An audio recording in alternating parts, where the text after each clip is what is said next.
Hello, everybody. This is Julissa. Thank you so much, everybody, for coming back to my channel. Thank you so much to everybody who's listening right now in the podcast. Today is Tuesday, November 18, 2025. I had to come here and make this video. There's a viral video regarding the food inspector who was seen in a video. Obviously, like I just said, she was seen in the video throwing bleach into a food vendor stand, and there's a lot of mixed opinions about it, so I'm going to talk about it. Before I continue, of course, I want to thank everybody who's listening using Spotify. Don't forget to follow JulissaDesigns podcast on Spotify. It helps me as a creator. And of course, everybody who's watching the video right now on YouTube, thank you everybody for being here. Don't forget to share, like, and subscribe. And the crazy times that we're living in, where there's a lot of people even struggling to put food in the table, right? Food prices are going up. I did see a little change here in the U.S. Some of the food prices, but um, food is always such a necessity, right? So when you see something like this, it can trigger something in you. When you see people, um, especially hardworking people that go out there and sell food on the street, let's just say, and you see an inspector coming in. This is what happened. It happened in Colorado. A food inspector comes in with a gallon of bleach and begins to dump the bleach, pour the bleach on every little container that contains ingredients to make tacos, I believe, in other things. I'm going to read you exactly the article, but to see that, I think this is why people are so against this video, because it triggers something in you. Because you see, um, there's such a necessity right now for food. And a couple of days ago, we were talking about SNAP benefits being frozen, and um, people with good jobs lining up at the food bank because they don't have SNAP benefits. And the food necessity has always been a thing in different countries. And to see a video like that, it can trigger emotions on people, right? Because, like I said, food is such a necessity. And to see this food inspector coming in with the bleach and casually, well, not casually, but I mean, I know there's a reason why people do things and everything, right? But to see her enforcing this thing and just putting the bleach on these big containers of ingredients to make tacos, it's like you wanna run out there and be like, what are you doing? Are you crazy, right? But now they're kind of like releasing all the information about it. So even though this video has become viral, I know there's a lot of mixed opinion, like I just said, and I think the reason being this is a mixed opinion of a viral video, because some people are against it, obviously some are for it, is because um the way it happened.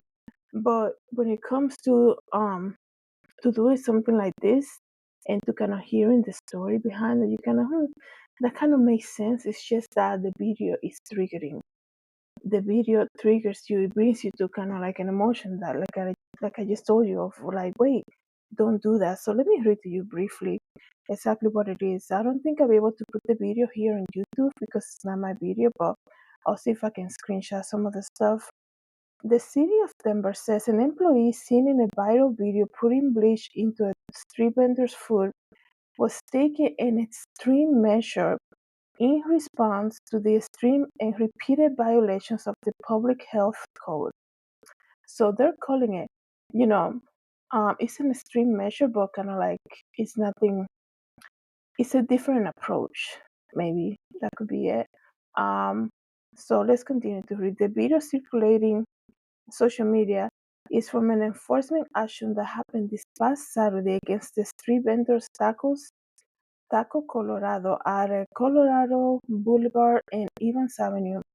In the clip, a Denver Department of Public Health employee is seen, okay, putting bleach into food containers at the taco stand. The footage has spread widely and led to online condemnation of the inspector's action. And excuse me, Koronkoy says, this kind of enforcement is never our first step, said the health department spokesperson Emily Williams.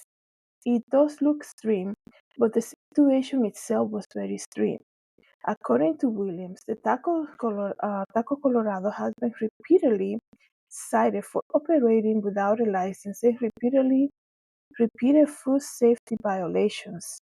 So the food stamp has been operating in violation of multiple cease and desist public health orders issued by the city. She said the inspector took the step to denature the food or render it unable to be sold and consumed after food stand employees attempted to retain more than 100 pounds of meat. Follow, um, they tried to retain 100 pounds of meat following a failed inspection. She said inspector would typically throw unsafe food into the trash in a restaurant setting, while taking steps to render food unusable if they suspected the business would reuse it. According to the Department of Health, Saturday's inspection, excuse me, I'm having a hard time pronouncing this, I do apologize. The Saturday inspection found that tacos was using a trash can, listen to this, filled with contaminated water as a hard sink, was keeping cooked meat 54 degrees Fahrenheit and 82 degrees instead of the required 135 degrees, and had raw meat sitting in cardboard boxes on a table rather than in cold storage. According to Williams, the employee at Taco Colorado's refused to destroy the unsafe food and took approximately 100 pounds of pork and several pounds of chorizo into the locked box truck and wouldn't unlock it for the truck investigators. An inspection report provided indicated that Taco Colorado was cited for 9 separate food safety violations on Saturday. Williams said the actions taken by the health department employees seen on camera follow the city policy. And this is where the problem is because the video is triggering itself, like I said earlier. But people in this type of job setting, I guess you can say, they're doing things that they were told that it's okay to do. So for her to use the bleach and destroy all this amount of food, I'm sure that's just protocol that she was following, right? And the thing is that so many people are so against it because, in my opinion, it's because it seems like you're basically taking apart somebody's hard work and hard-earned money. But you know, if somebody eats at that stand and gets sick because the proper temperature is not being maintained, the storage is not being done well, and things like this, then you know, um, I think I came here. I think it would have been worse. I think I came here like maybe a couple months ago, and I told you about this case in Brazil. I think it was the food vendor was selling contaminated sandwiches, and a lot of people got sick, and a lot of them died also. So that's how you have to look at it. It's horrible to see when something like this happen. It reminds me, in New York City when they do this kind of they do this kind of inspection about fake goods, right, in Canal Street, and you see the footage of the people just running away, and then they get a pop up, police cruiser coming in and taking the merchandise away, and a lot of them get arrested on the spot, and you're like, man, these people are just trying to earn a living. You kind of feel like that. You're like, oh man, can they just like get them a warning or something? They're basically just trying to do a job, right? Trying to put food on the table. But I think in this case, the reason why it's so triggering, like I said, is because of um, it's because how everything is right now when it comes to food, right? And to see her dumping the bleach, right? Pouring the bleach on all this amount of food. It's like, what are you doing? It's like you want to tell her stop it. And I think that's what it is with the misreaction of people online. It's here that all of the interactions have been with staff on site. The expectation that they pass along the information to the owner. Getting in touch with the business owner can be challenging when there is no business license. According to the health department, outreach and enforcement actions were conducted in Spanish, the language spoken by the workers on site. So I'm going to do parentheses here, but this is something that I have seen also. There's something that I have seen. Being here from a different country. When people, I guess you can say, when you go and get like some type of help when it comes to like going to an office or like trying to get a permit for whatever, right? When you have another person, I guess you can say maybe that came from your same country, and they know that you speak the same language as them, there's something about familiarity that really gets people to speak to you differently, right?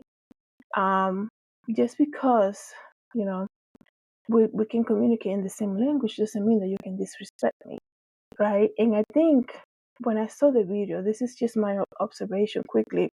I saw some type of demeanor in her, right? And the reason that I'm bringing this up is because a lot of the times, um, have you ever gone to a place and the first thing they say to you, you speak Spanish, right? And you're like, yeah, but we can always speak English too, right? And I've probably done that too before. But sometimes people want that familiarity, especially when you're requesting to do something like get paperwork, whatever. Like it could be anything, even going to DMV, right?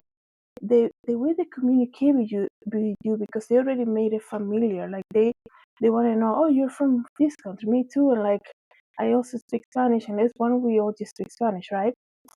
It could be a different language, obviously, but my point is, um, once they get to that familiarity, they think they can disrespect you, right? And they can speak to you in this authoritative way. You're like, hold on one second, I'm just a customer too, right? Um, and you have to be, you really have to be paying attention to kind of get it, right? You're like, this person would not be speaking like this to somebody else who didn't speak Spanish or who wasn't from her same place, right? Her same country, I guess. And this is what I saw. This is just an observation that I saw because this is why I wanted to read the article because I'm like, I knew that demeanor was also triggering because um, it could also be like, I'm trying to explain it the best I can. Um, just because they reach that familiarity with you, even though you're trying to do something that's perfectly legal, right? Let's just not this case, obviously, but it could be perfectly legal and normal because they want to be familiar with you and they kind of want to make it seem like I'm authority and you're not. They're still going to say no to you just because of that, even though it could be done by another person, right? The same thing. So that's also something that I noticed in the video. Her demeanor was like, and I understand health department and people in authority, they're gonna, enforce whatever they have to enforce, but there's a way to do things, and they're saying here everything was done in Spanish, right? So it's also an attitude of how the approach was done too, right? And that's why sometimes, you know, there is in the Bible too when it comes to familiarity. Um, there's a quote about it.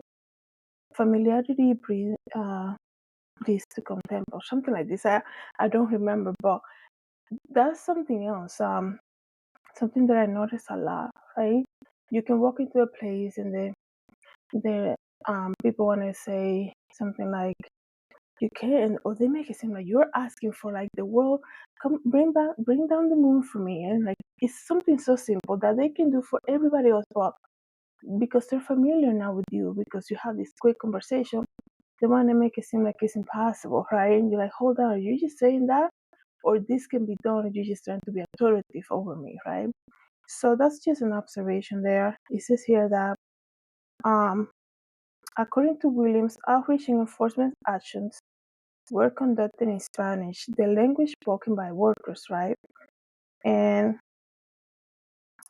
it says here that the Department of Health was able to obtain contact information from another department that tackled Colorado and pass along the inspector's reports and the cease and desist order by email and mail.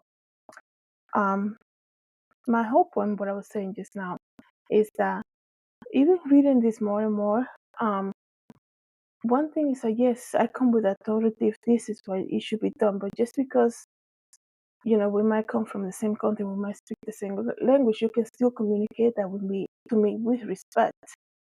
And that demeanor of her, you can see in the body language. You're like, whoa, she looks like she probably, you know.